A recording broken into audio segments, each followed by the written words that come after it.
चलूं तो कैसे, इस पार खड़े थे जो उस पार नजर वो आए। माँ अक्सर बचपन में हिदायत दिया करती थी कि बेटा दुनिया में कभी किसी पर आंख मूंद कर भरोसा मत करना, क्योंकि यह दुनिया जो होती है वह दिखाती नहीं और जरूरी नहीं जो दिखाया जाए वही वास्तविकता हो। तब दुनिया को कुछ समझना तो हम जान गए थे, लेकिन यह दुनिया जो देशों में विभाजित है और इन देशों को चलाने वाले नेताओं को समझने के लिए हमें अधिक संख्यात्मक होने की आवश्यकता है। और इसीलिए आज हम बात करने वाले हैं लोकतंत्र के मुखौटे पर। सदन की गरिमामय उपस्थिति को मेरा सादर नमन। लोकतंत्र आखिर है क्या और क्या लोकतंत्र है भी? तो पूर्व वक्ताओं ने एक परिभाषा दी जो कि संयुक्त राज्य अमेरिका के पूर्व राष्ट्रपति का कथन है कि लोकतंत्र जनता के लिए जनता द्वारा शासन है। लेकिन महोदय, जनता का से तात्पर्य क्या है? जनता का तात्पर्य है कि प्रतिनिधि जनता का होना चाहिए। इसका मतलब है कि जनता के बीच से प्रतिनिधि निकल कर आना चाहिए। लेकिन जब हम ये पाते हैं कि संयुक्त राज्य अमेरिका में 12.1% जनता अफ्रीकी अमेरिकी है, लेकिन उन्हें 2009 तक का इंतजार करना पड़ता है अपने पहले अफ्रीकी अमेरिकी राष्ट्रपति को प्राप्त करने के लिए। आज जब दुनिया की 50% जनता महिला वर्ग से आती है, तब भी क्या हमारे पास 50% या उसके आसपास के भी आंकड़े हैं जो बताएं कि महिला प्रतिनिधि भी उतनी संख्या में मौजूद है? महोदय, हम बात करते हैं जनता द्वारा प्रतिनिधित्व की, जनता द्वारा शासन की, लेकिन वो गरीब इंसान जिसे 2 वक्त की रोटी तक मोहताज नहीं होती, वो क्यों आखिर 500 रुपए में अपने वोट को नहीं बेच देगा? हम बात करते हैं जनता के लिए शासन की, तो महोदय समझने की आवश्यकता है कि शासन का सबसे बड़ा प्रतीक हाथी माना जाता है और हाथी के दांत खाने के कुछ और, दिखाने के कुछ और होते हैं। उसी प्रकार से वो वादे तो बहुत करते हैं, लेकिन कार्य केवल और केवल बहुसंख्या के आधार पर करते हैं, जिससे उनकी वोट बैंक की राजनीति पनप सके।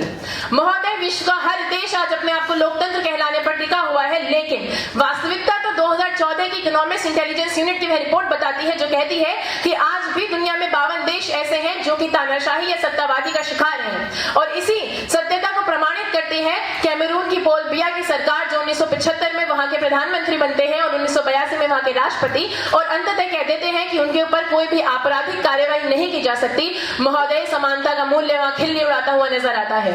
हम बात करते हैं लोकतंत्र को आदर्श में लाने की, और हमारे सामने खड़े होते हैं जिम्बाब्वे की राष्ट्रपति की सरकार, जो कि अतीत में इटली की मसोलिनी की भांतिशाली शक्तियों का केंद्र अपने अंदर रख लेना चाहती है, फिर भले ही वे प्रधानमंत्री हो, राष्ट्रपति हो या फिर आर्मी चीफ हो। महोदय, वहां पे शक्ति का सिद्धांत चूर चूर हो जाता है, जिससे लोकतंत्र का प्रतिबिंब तो बहुत ज्यादा फैलता है, लेकिन अस्तित्व किसी का भी नहीं रहता। हमारे सामने जब संयुक्त राष्ट्र संघ में वीटो का अधिकार प्राप्त रूस आता है और वहां पे विपक्ष नेता अपनी जान पर खतरा महसूस करते हैं, और वहीं दूसरी ओर जब वह अपने पड़ोसी देश यूक्रेन पर हमला करता है, तब लोकतंत्र की नुमाइंदगी करने वाले देश उसकी कड़ी निंदा करते हैं। महोदय, कड़ी निंदा। इसी कारण हमें कहना पड़ रहा है कि लोकतंत्र आज केवल मुखौटा बनकर रह गया है।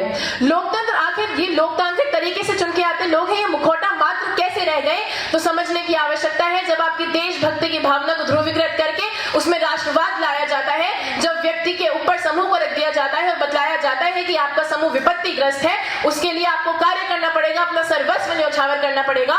महोदय, किसी एक को आपका मसीहा बताया जाता है, तब आप समझ लीजिए कि कहीं ना कहीं वह राष्ट्रवाद का और तानाशाह का पुट आ चुका है।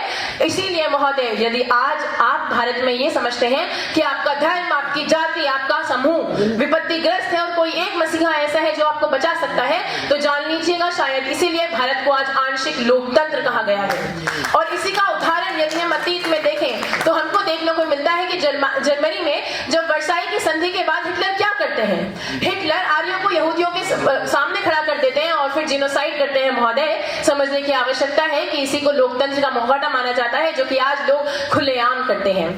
लोकतंत्र, संविधान और कानून को अपने हाथों की कठपुतली समझने वाले ये राजनेता आज उत्तर सत्यकाल का भी भरपूर प्रयोग करते हैं, जहां पर सत्य वही है जो बताया जाता है और सत्य का सत्यापन कोई नहीं करता। महोदय, इसीलिए रूस में आज इंटरनेट सोवरेन लॉ लाया जाता है, और यदि बात करें भारत की प्रेस फ्रीडम की, तो वो भी 142वीं गिर जाती है, जो कि निराशाजनक है। अब इतनी सारी समस्याओं में आप समाधान कैसे लाएंगे? समाधान कैसे हो सकता है? तो समाधान है लोकतंत्र को जीवंत रखना।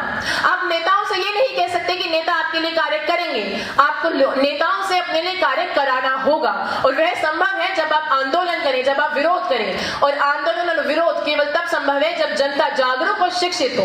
वह कैसे आ सकती है? वह स्वार्थ जो आपको अपने सबसे बड़ी समस्या लगता है, वही स्वार्थ आपका सबसे बड़ा समाधान है, क्योंकि इस स्वार्थ के कारण जो वैश्वीकरण और बाजारीकरण है उसकी जड़ें जब नीचे तक आएंगी तब आपको देखने को मिलेगा कि लोग शिक्षित होंगे। कैसे? क्योंकि उनके पास संसाधन होगा। लोग अपनी आजीविका को और बेहतर करना चाहेंगे, संसाधन अपने पास लाएंगे, तब शिक्षा आएगी महोदय, तब विरोध होगा, तब आंदोलन होगा। फिर भले ही वे प्रत्यक्ष रूप से हो यानी कि सड़कों पर उतरकर, या फिर अप्रत्यक्ष रूप से जहां पे वाचन या लेखन को ला सकते हैं।